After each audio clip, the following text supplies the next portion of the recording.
Hello guys, আজকের চলে এসেছি চন্দননগর। আর চন্দননগরে স্টেশন নেমেই কোনো রাস্তা না জানলেও আপনারা পৌঁছতে পারবেন ডাইরেক্ট পুজো মণ্ডপে। কারণ স্টেশন থেকে যা ভিড়টা দিয়েছে আপনারা সেটা দেখলেই বুঝতে পারবেন। আর রাস্তা জানার দরকারই ছিল না, আমরাও না জেনেই ওই ভিড়কে ফলো করতে করতেই চলে এসেছি পুজো মণ্ডপ দেখার জন্য। আর চন্দননগরে যে লাইটের গেটগুলো করেছে না, সেটা না দেখলে আপনি বিশ্বাস করতে পারবেন না। আমি দেখে সত্যি চন্দননগরে যে লাইট বিখ্যাত বলে, তার দেখার পরই বিশ্বাস হয়েছে না সত্যি কিছু তো নতুন আছেই অবশ্যই, না হলে বিখ্যাত হওয়ার কথাই নয়। তাই জন্য আমরা দেখতে দেখতে চলে গেলাম ফটোগড়াতে আমরা মন্দিরে প্রবেশ করে দেখলাম মাকে এই সময় ঢাক বাজিয়ে পুজো হচ্ছে সবে। আর আজকে নবমীর দিন, তাই জন্য খুব প্রচণ্ড ভিড় ছিল। দেখতে দেখতে আবার নেক্সট পুজো পর্যন্ত এগিয়ে গেলাম। এখানে থিম ছিল আপনার আমরা যে সমুদ্রের জলে নানা রকম আবর্জনা ফেলে দিই, সেই স্বচ্ছতা যাতে আমরা তুলে ধরে রাখতে পারি, তারই উপরে ডিপেন্ড করে এই পুজো মণ্ডপের থিমটা বানিয়েছে। আর থিমটাও খুব সুন্দর লেগেছে, কিন্তু মনে হচ্ছে সমুদ্রের তলদেশে আমরা চলে গেছি। আর পদ্ম ফুল, শালুক ফুল এগুলো ভেতরে দেখলাম অনেক কিছু করেছে, সুন্দর লাগছেও অনেক কিছুটাই। এই হচ্ছে এখানের পুজো মণ্ডপের মা। আর এখানে একটা জিনিস দেখলাম গিয়ে, যে একটার পর একটা যখন ভিজিট করেছিলাম না, একই রকম দেখলাম বড় বড় ঠাকুর, কিন্তু মনে হয়নি যে এর পরের ঠাকুরটা ছোটো হতে পারে বা বড়ো হতে পারে। সবই ঠাকুর দেখলাম বড় বড়। তারপরে আবার একটি পুজো মণ্ডপ দেখলাম, সেখানেও দেখলাম একই রকম বড় বড় সব ঠাকুর। আর আমি তো ফার্স্ট টাইম গিয়েছিলাম, আপনাদেরকেও নিয়ে যাচ্ছি তার সঙ্গে, দেখুন আপনাদের কেমন লেগেছে। তারপরে চলে এলাম ভাটখোলা মনসাতলাতে এসে দেখলাম এখানে পুজো মণ্ডপটাও প্রচুর ভিড়। আর নবমীর দিন না ভিড় হলে আপনারা বুঝতেই পেরেছেন। আমি ভাবছিলাম অতটা ভিড় হবে না, কিন্তু চন্দননগর ফার্স্ট টাইম ভিজিট করে যতটা দেখলাম আশ্চর্যজনকই লেগেছে। আর খুব ভালো লাগছে পুজো মণ্ডপটা ভিজিট করতে। তারপরে আমরা এখান থেকে কন্টিনিউ হাঁটা পথে হেঁটে গিয়ে ভেতরে ঢুকলাম, একটু ভিড় ঠেলে কিছু করার নেই। পুজো দেখতে হলে তো এবার ভিড় ঠেলতেই হবে, না হলে সবাই পুজো দেখার জন্য আগ্রহ। আর এইভাবেই আমরা সামনে গেলে এখানটা একটু বেশি ভিড় ছিল, তাই জন্য হয়তো একটু দাঁড়াতেও দিচ্ছিল না। কিছু তো করার নেই আমাদেরকে, তাই জন্য এগিয়ে যেতে হলো। ফাঁকে একটুক্ষণ দেখেই আবার ব্যাকে বাইরে বেরিয়ে আসছি। এই পুজো মণ্ডপটা তৈরি করেছে পুরো খড়ের, ভালো লেগেছে নতুনত্ব। আমাদের এখানেও খড়ের পুজো মণ্ডপ তৈরি হয়, বাট এটা একটু আলাদা রকম। ডাইরেক্ট বেশি কোনো খরচা না করে আমার মনে হলো যেভাবে উপরটা তৈরি করেছে না টাইম ছিল না বলতে পারবো না, এমনি জাস্ট সিম্পলভাবে খড়কে রেখে দিয়েছে। আর বাকিটা কাজ করেছে অনেকদিন ধরে, সেটাও দেখে বোঝা যাচ্ছে, ভালোও লেগেছে। তারপর চলে এলাম পুজোর ধারে, রাস্তার ধারে আরেকটা পুজো হচ্ছিলো। আমি একটু বাদ থেকেই দেখলাম, ভিড় হয়েছে না, তাই জন্য আর ভেতরে ঢুকতে পারলাম না।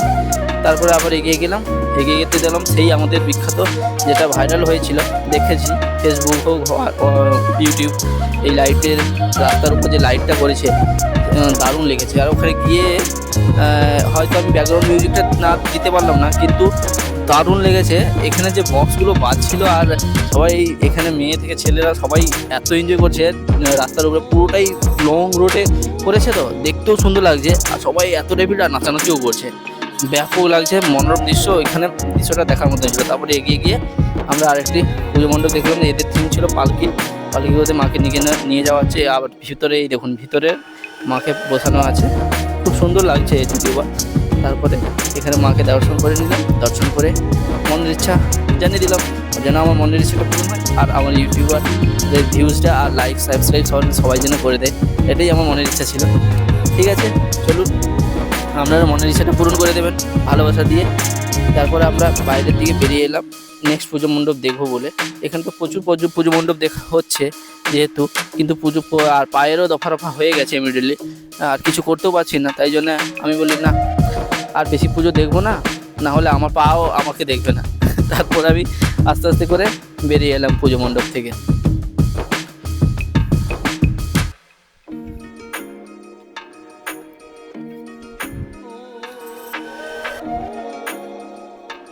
তারপর চলে এলাম হচ্ছে এরপরেই একটা নেক্সট পুজো মণ্ডপ। এই পুজো মণ্ডপটার একটু ভিন্ন করেছে। এখানে ঠাকুর সত্যি কথা বলতে 24 ফুট, 26 ফুট, 30 ফুটের নিচের কোনো ঠাকুরই নেই। হ্যাঁ, এখানে কিছু এই পুজো মণ্ডপটা ভালো করেছে, একটু অন্যরকম করার জন্য প্রাইজও বহুত কিছু জিতেছে। আর এটার দৈবিক পাড়াতে আমরা এসে দেখলাম যে থিমটা করেছে, বেশ সুন্দর লেগেছে। থিমটা আমি ঠিক বুঝতে পারছিলাম না, তারপর দেখলাম আঁচলের কি ডিপেন্ড করে করেছে, আমি এখন পর্যন্ত জানি না। আঁচল অ্যাকচুয়ালি থিমের নাম আঁচল ছিল, কিন্তু জানি না, আমি বুঝে উঠতে পারছি না কীরকম কি এর আঁচলের মানে শাড়ির যে আঁচল হয় তার উপর ডিপেন্ড করে এই কারুকার্য জন্যই আঁচল করেছে না কি ব্যাপারটা আমি বুঝতে পারছি না। যাই হোক, থিম ছিল আঁচল। তারপর ভিতর দেখলাম এর পুজো মণ্ডপের যে মাকে তৈরি করেছে, মাটা একটু অন্যরকম করেছে, ভালোও লেগেছে। অন্যরকম লাগলে তো তবেই ভালো লাগবে, আর না হলে সব রকম করলেই তো একই রকম করলে কেমন একটা লাগে জানি না, বলতে পারবো না। আমার তো একটু অন্যরকমই দেখতে ভালো লাগে। তারপর এখানে দেখে চলে মানে বিশাল বিশাল ওইখানে ঠাকুর তৈরি হয়, যেটা আমি না চোখে দেখে বিশ্বাস করতে পারছিলাম না। বাট আপনারা জানি না কতটা ভিডিওতে দেখে বুঝতে পারছেন যে কতটা, দেখুন ব্রাহ্মণ ঠাকুর দাঁড়িয়ে আছে আর তার উপরে আমাদের মা বসে আছে, যেটা তবেই বুঝতে পারবেন কতটা ঠাকুর হয়েছে। তারপরে চলে এলাম নেক্সট পুজো মণ্ডপ। আর এখানে একটা জিনিস খুবই ভালো লেগেছিলো, এখানে অতগুলো ঠাকুর দেখেছি, ভালো লেগেছিলো।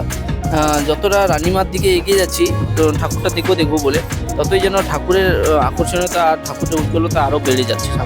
ঠাকুরটা দেখতেও সুন্দর লাগছে, ঠাকুরটার দৃশ্য মানে ঠাকুরের মুখটাও এত সুন্দরভাবে পরিপুষ্ট, তাহলে রানীমাকে দেখলে কী হবে সেটা আমি জানি না। চলুন তাহলে রানীমাকে দিকে এগিয়ে যাই। এইটার ঠাকুরটা দেখার পরেই ভাবছি রানীমার দিকে যাব। চলুন, এই ঠাকুরটাকে সামন থেকে কতটা দেখাতে পারবো বুঝতে পারছি না, তার জন্য হয়তো আপনাদের কাছে দুঃখিত। ভেতরে সামনে বেশিটা নিয়ে যেতে পারলাম না। তারপর আমরা রানীমার কাছে চলে গেলাম। রানীমার যেটার জন্য আমি অধীর আগ্রহে বসেছিলাম, রানীমাকে দেখতে এতটাই সুন্দর লাগছে তা হয়তো বলার নয়, আপনারা দেখলেই বুঝতে পারবেন। আর আপনারাও জানেন যে রানীমা কীভাবে সেজে ওঠে এই জগদ্ধাত্রী পুজোতে। আর সারা বছরের ন্যায় সবাই অপেক্ষাই করে থাকে এই চন্দননগরবাসীরা যে রানীমাকে কখন তাদের এক দৃষ্টি দেখবে আর মনে শান্তি একটা আসবে, সেটারই অপেক্ষা বসে থাকে। এইভাবে আমরা রানীমাকেও প্রদর্শন করে নিলাম। আপনি আদিমাকে দেখেছেন, সেজমাকে, মেজমা, ছোটো রানীমা, যাই দেখুন না কেন, রানীমাকে আপনাকে দেখতেই হবে। আর রানীমাকে না দেখলে আপনাদের মনে হবে কিছু না কিছু মিস হয়ে গেছে। এত সুন্দর করেছে না, সেটা বলে বোঝাতে পারবো না। ঠিক, তারপরে এখানে ঠাকুরটা দেখে তারপর আমরা ভিজিট করলাম ভিড়ের মধ্যে সামিল হয়ে একটি নেক্সট পুজো মণ্ডপ। নেক্সট পুজো মণ্ডপটাও দেখতে খুবই সুন্দর করেছে। আর ভিতরে ঢুকতেই দেখি মায়েদের শঙ্করধ্বনি প্রতিযোগিতা হচ্ছে, আর বিশাল আকার সেই জগদ্ধাত্রী মা দাঁড়িয়ে আছে প্রায় 26 থেকে 27 ফুট। এইভাবে আমি পুরো চন্দননগরে পুজো মণ্ডপগুলি ভিজিট করে পরিক্রমণ করলাম। কেমন লাগছে আপনারা একটু কমেন্ট বা লাইকের মাধ্যমে জানিয়ে দিও। সবাই ভালো থাকবেন, সুস্থ থাকবেন, সাবধানে থাকবেন। টাটা বাই, আবার দেখা হবে নতুন একটি ব্লগে।